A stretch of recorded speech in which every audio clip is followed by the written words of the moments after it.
I was just in the studio, literally just drinking Don Julio and just on one. Like, I think I forgot what I was. I think my nigga was answering the phone. It was just a lot of shit going on. I was just irked. And so I was just like in the studio. It ain't that I can't stop, it's that I won't stop. I made a few plays off a flip, now I'm on top. I'm Southside Chief, homie, yeah. What you know about it? Lake Street legend CEO, not the co-founder. What you wanna know about me? I'm so turfed up, I'm the last man standing, but I went first up. Most hated, they don't say it when I roll up. The things that people say about me, they don't say close up. Check it, I ain't been to the booth in a minute. Niggas hate the fact that I'm winning. I'm on Lake Street, yo. When you poppin' in Minnesota, you gotta go check it out. Facts, okay? We gonna be on that joint live on motherfucking Lake Street, man. Yeah, different. I don't know how to say it. What's the deal, man? It's 42 Doug, man. June 8th, we in Minnesota, man. All the bad bitches come fuck with me. All the real young turn niggas come fuck with us, man. Y'all know what the fuck going on my first time there. Push up.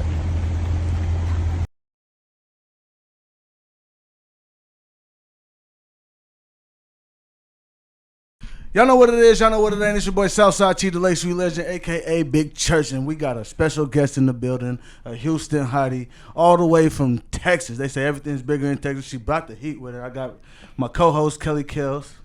Hello. I need a big Minnesota welcome for the Don Julio demon herself, Hey. MonaLeo. Hey, y'all. Where did y'all get this Don Julio demon shit from? Minnesota, we quick with it. We Y'all just on are our crazy. head. When I seen that, I laughed. When I posted it, everybody from my hometown was sliding up like, what the hell? Don Julio demon is crazy, like all my homegirls. So, but I like it though. Okay. The name. I like the name. For sure, you gonna own it?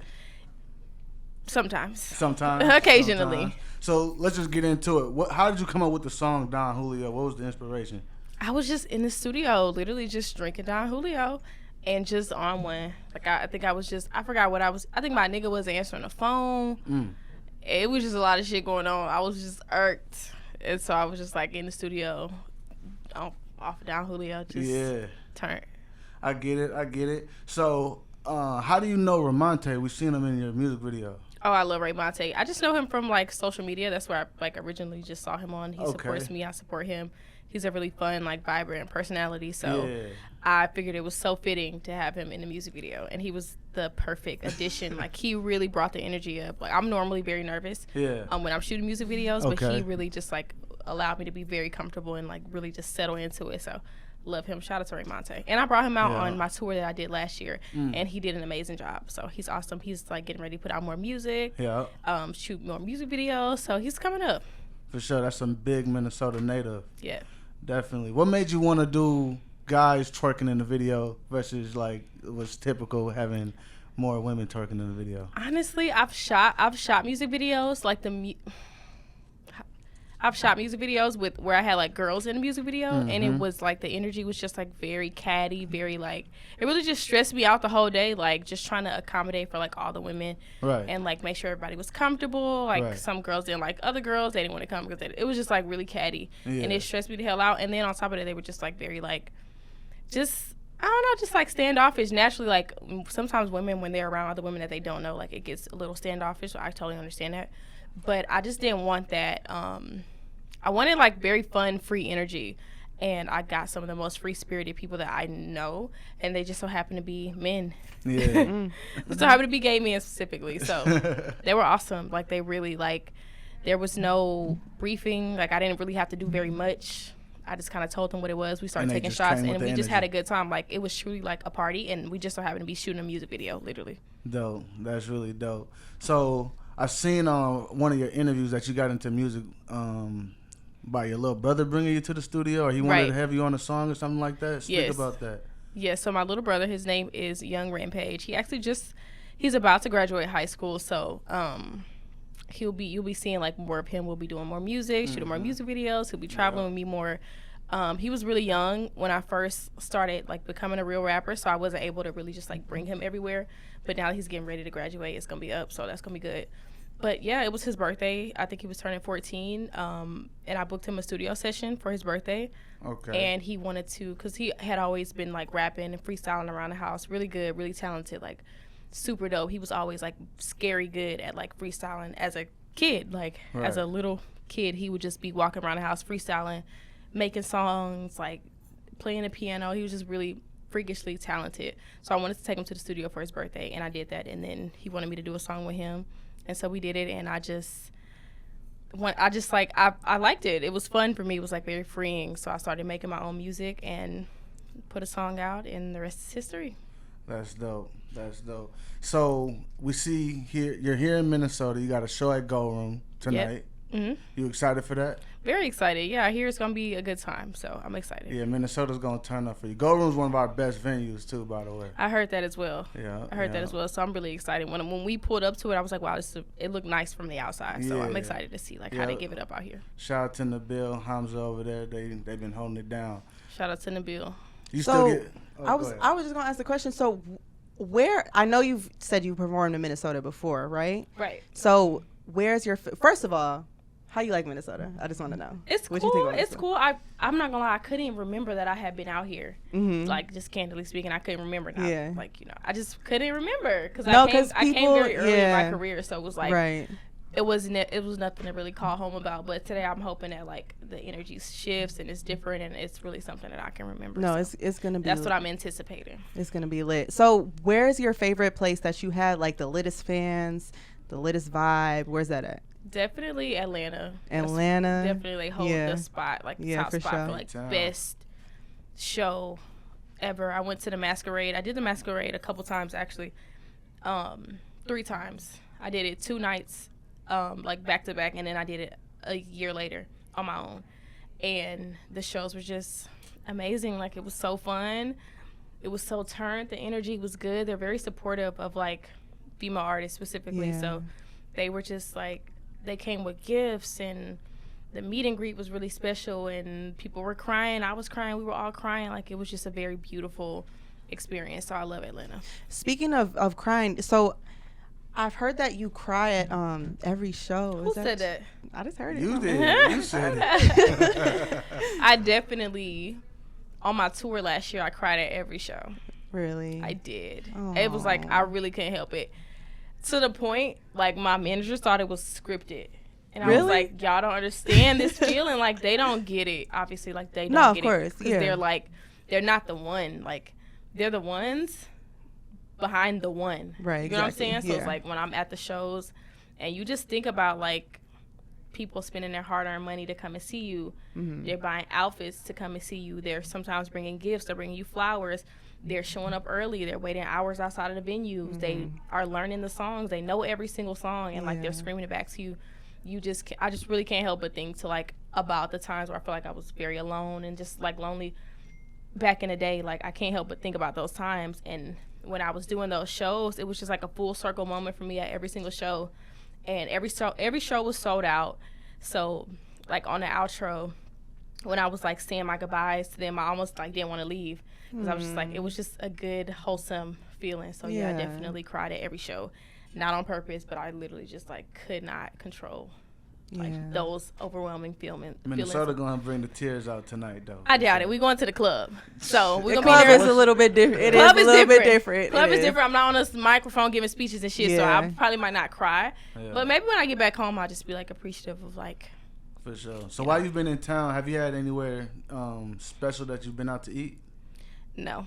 I gotta make a recommendation for Baked Brand.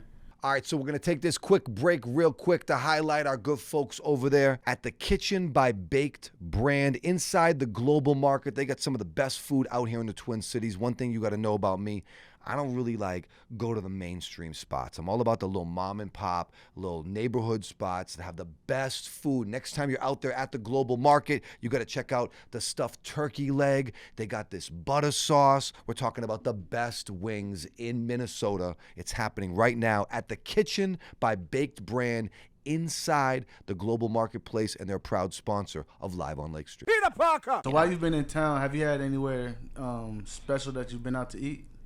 No. I gotta make a recommendation for Baked Brand.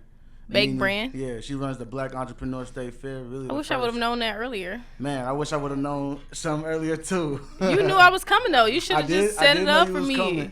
But I didn't know you was coming here at 9, 10. I talked to Don, man. What time we supposed to come? We gonna blame it on him. What time we supposed to come? The black I thought this was shops the time. No, this was the time to come here, but the food spots ain't gonna be open this late. Oh, okay. They're gonna be closed a little earlier. Understandable. Yeah, but next time definitely go to the kitchen. It's on Lake Street in Chicago, right there in the Midtown Exchange Global Market Building. Okay, thank you. Yeah, she be doing her thing, and like I said, she runs the Black Shout out to her. Entrepreneur State Fair. Yeah, it's black owned, woman ran. Shout out to her. Can't lose with that. So are you still independent? Yeah, I'm still independent. So you don't nobody shit, not even an album. No, not even an album. You owe your fans an album. I do. Yeah, they waiting on it. I do. Yeah. Yeah. When you think that's coming? Can we get an exclusive? I'm still working on it. Mm-hmm. I don't want to give like a date and then be like wrong as hell, because that happens with me a lot. Yeah. So it's coming though. So I'm definitely like working on it. Okay. So how long are you gonna be in town? I leave tomorrow. Tomorrow, AM, PM. Like PM. PM. Okay. So I wanted to touch base on just like, okay, so me, I'm like upcoming, like doing, not rapping or anything like that, but just podcasting. Now I know that just coming from like a background of being poor, and like mama was in the hood, had EBT and all that. So I want to touch base. What was your childhood like? Like, what was that life? Yeah, very similar. Like, let me be clear, because my mom, she gets irked when I be like telling these stories, because she's a black mom, obviously. So she's like, "I fucking tell my business." Yeah. But I'm like, Mom, you gotta understand, it's for the plot. Like, that is to give people context as to like why I do what I do, the way that I do it, and the like, It was like so my mom was she was a hustler, right? So she really was like she really was just like hustling, for lack of better words, to make sure that like we like were fed and clothed and that type of stuff. Obviously when you hustle, it fluctuates.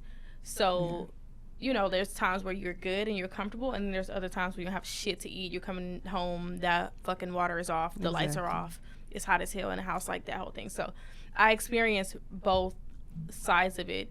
Obviously the character building side came from like the times where we were really struggling. So that's really that's more so what I speak on, but I should be more I should take more time to explain it, so that people don't think I was just like fucking down in a rat roach infested at home. Like, there were times like obviously where it was difficult for us to make it, and we didn't have food or water, hot water, lights, that whole thing.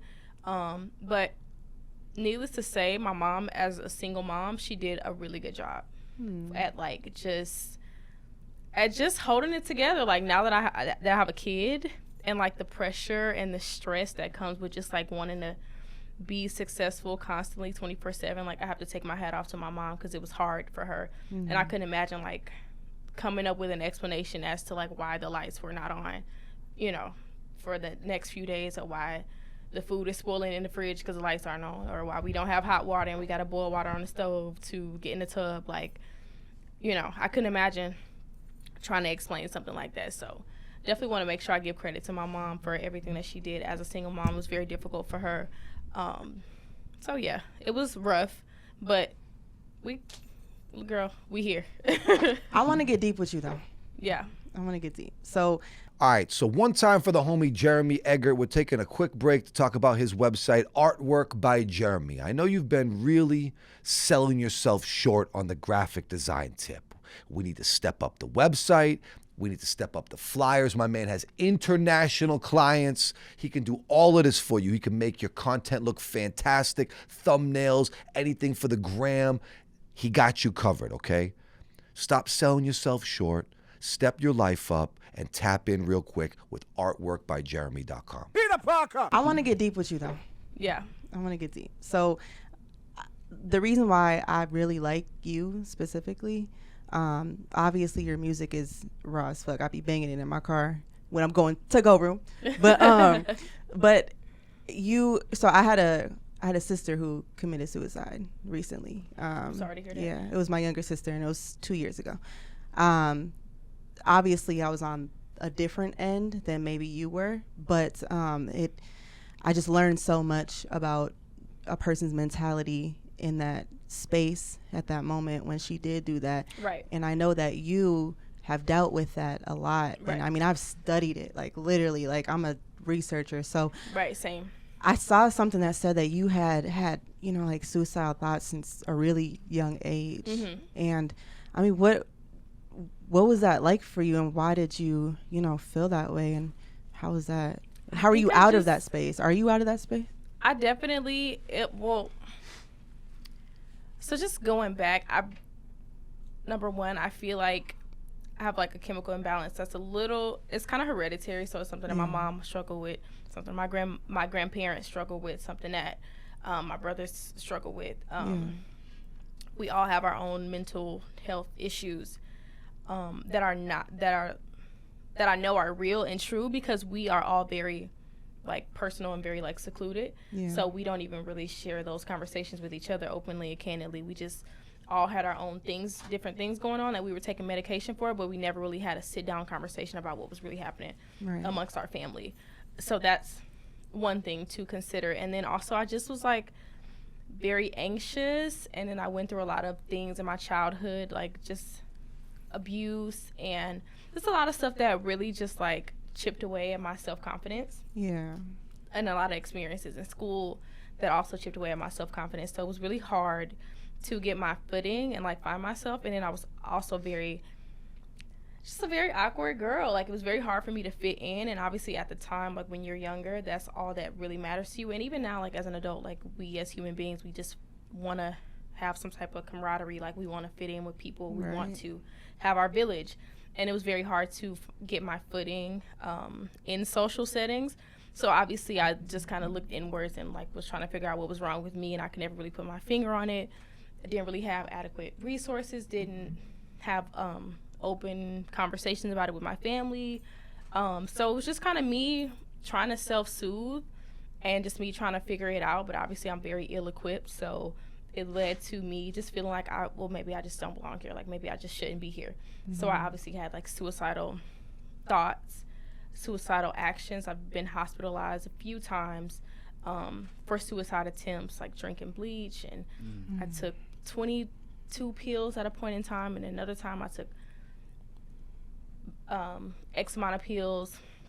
So I definitely went through my phases.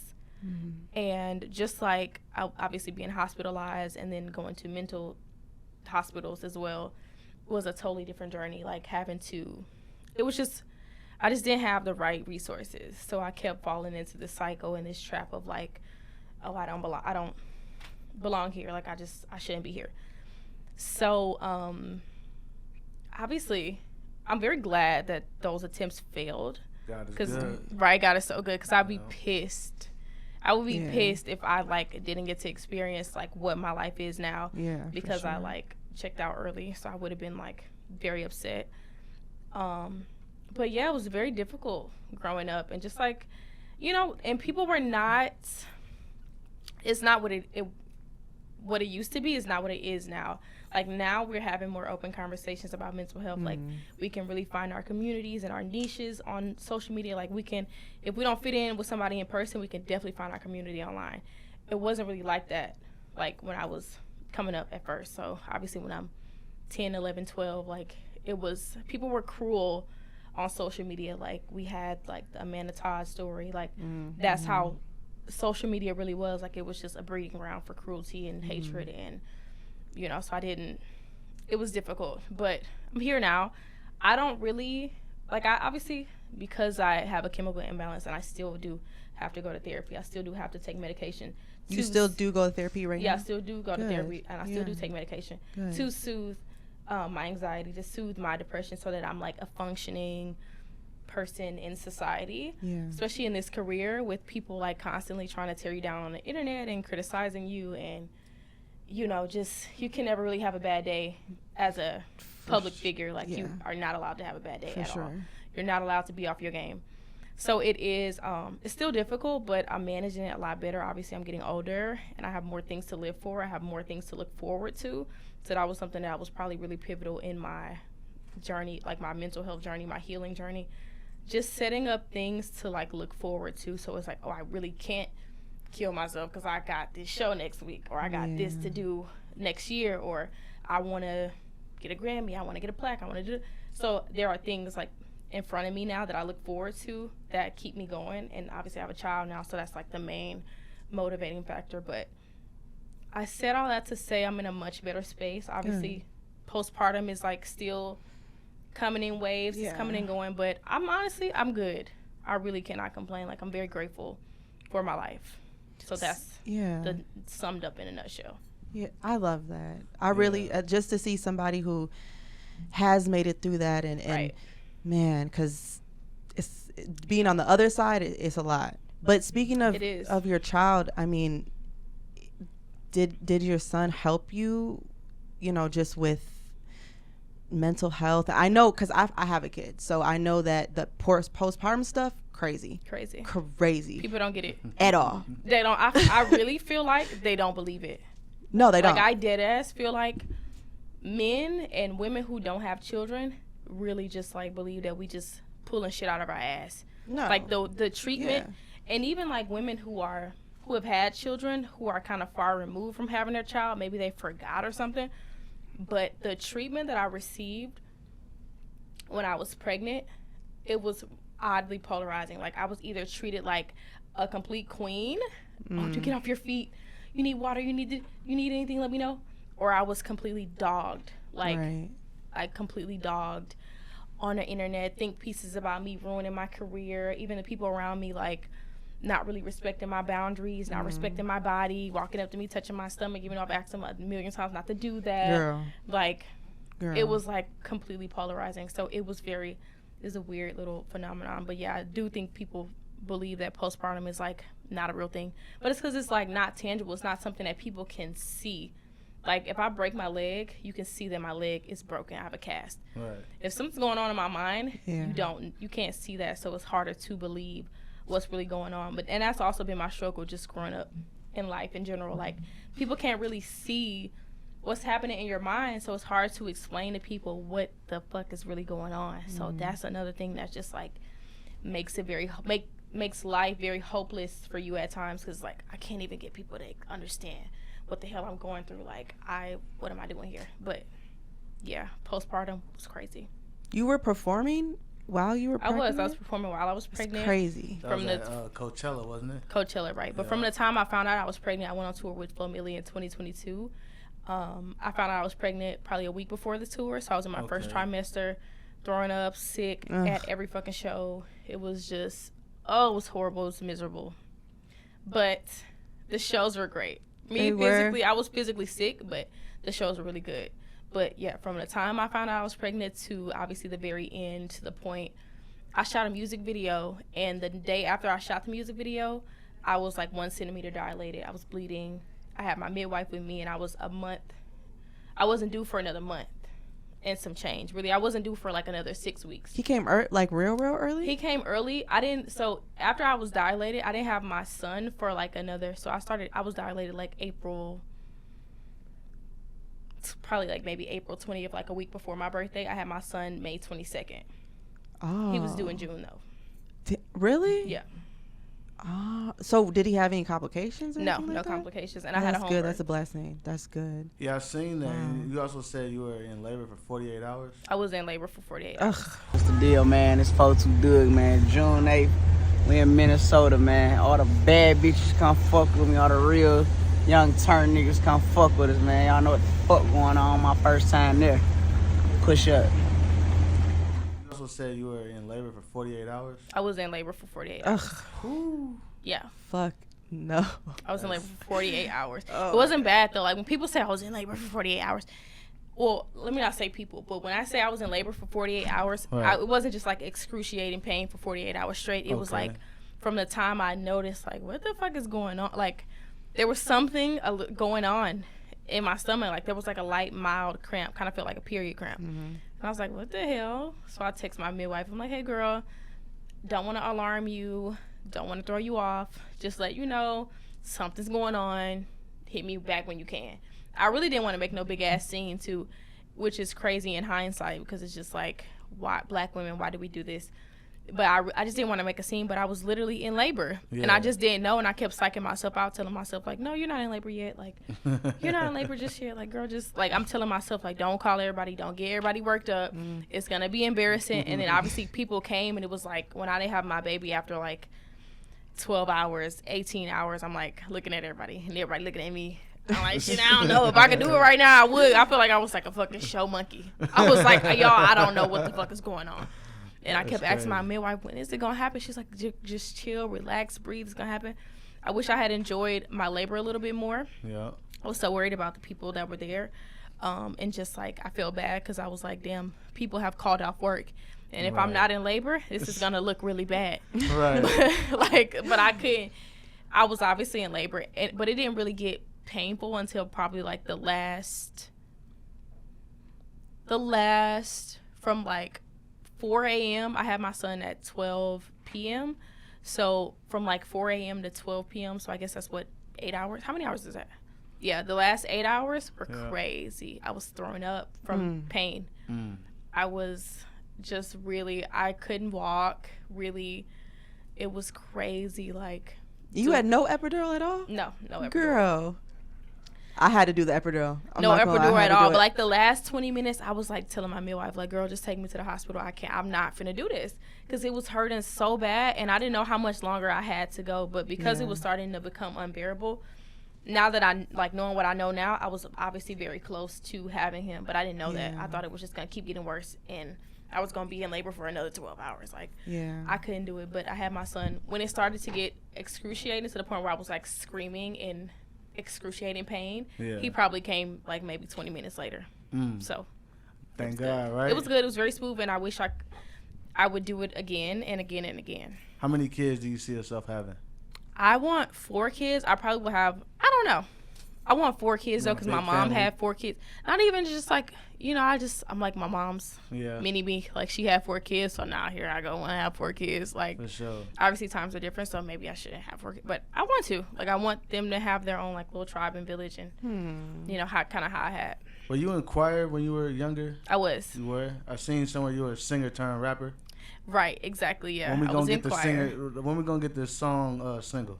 I have singing songs on my project that I put out last year. I was singing songs, and more singing songs will come. More recent, though, I'm talking about. Yeah, I'm going to put out more. I always make singing songs. If you could compare yourself to a singer that's out there, or someone that you probably model yourself after, who would you say? I wouldn't say. Okay. I wouldn't say, because it's like, if I say somebody that's like, who the fuck does this bitch think she is, comparing herself to X, Y, and Z, and I wouldn't say. I'm just me.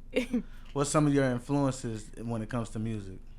I would say it's really eclectic. It's all over the place. Like, there's some rap influences, like obviously Lil Wayne, Nicki Minaj are like my 2 biggest probably rap influences.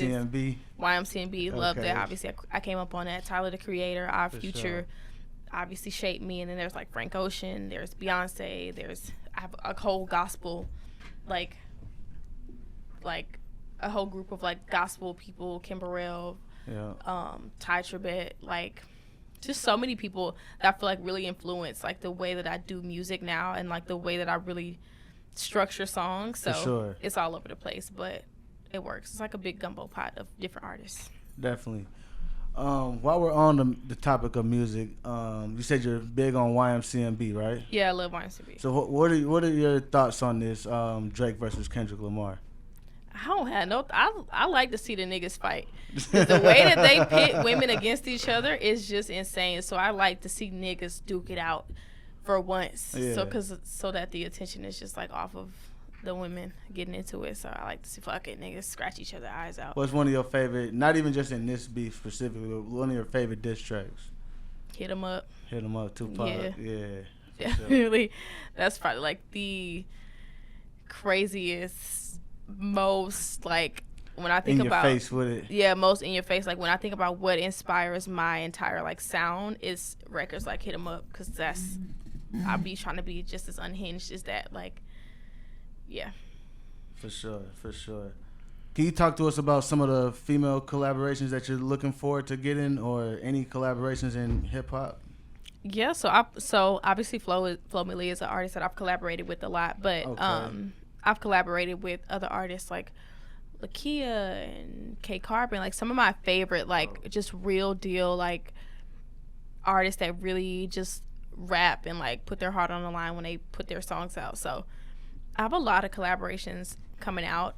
When I first started making music, I didn't really collaborate with people because I wasn't very good at like just integrating, like I said, socially into those spaces. Like I didn't even know how to ask, like, girl, we should do this. Like it was just weird as hell. Like I just didn't know how to approach people in that way, and I just wanted to get my footing first and like be the person that artists approach to do a song. Like I just wanted to establish myself.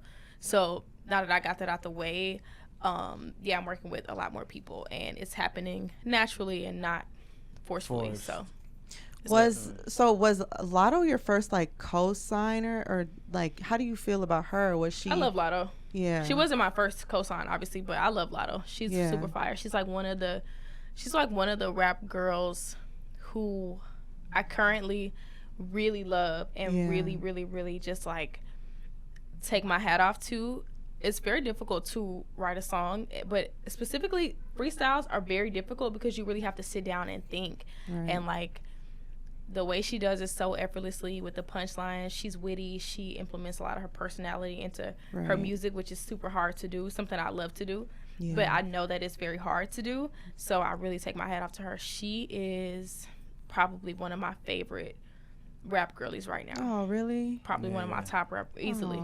Yeah, no, she's raw for sure. Yeah, for sure. Lotto goes hard, but unfortunately, I think we've ran out of time. Unfortunately, you got anything coming up that you want to let the people know? Where can they follow you on social media? I'm coming out with more music. Obviously, always more music. I'm an artist, so I'm doing my job. So look forward to that, definitely. Just look forward to more music, more collaborations, and yeah, y'all can find me on all platforms at the MonaLeo, Instagram, Twitter, TikTok, Snapchat, everything. What's your Snapchat? My Snapchat is Real MonaLeo, RealMonaleo. Okay, for sure. I appreciate it. This is another episode of Live on Lake Street. I'm your host, Southside Chief. Got my co-host, Kelly Kells, in the building. We got the Don Julio Demon, the Pink Panther Princess in the building. MonaLeo, I appreciate you for stopping by. Thank y'all for having me. Yep, no problem. Whoop, whoop, whoop, whoop. It ain't that I can't stop, it's that I won't stop. I made a few plays off a flip, now I'm on top. I'm Southside Chief, homie, what you know about it? Lake Street legend CEO, not the co-founder. What you wanna know about me? I'm so churched up, I'm the last man standing, but I went first up. Most hated, they don't say it when I roll up. The things that people say about me, they don't say close up. Check it, I ain't been to the booth in a minute. Niggas hate the fact that I'm winning. I'm on Lake Street, yo. When you poppin' in Minnesota, you gotta go check it out. Facts, okay? We gonna be on that joint live on motherfucking Lake Street, man. It's different. I don't know how to say it. Say it.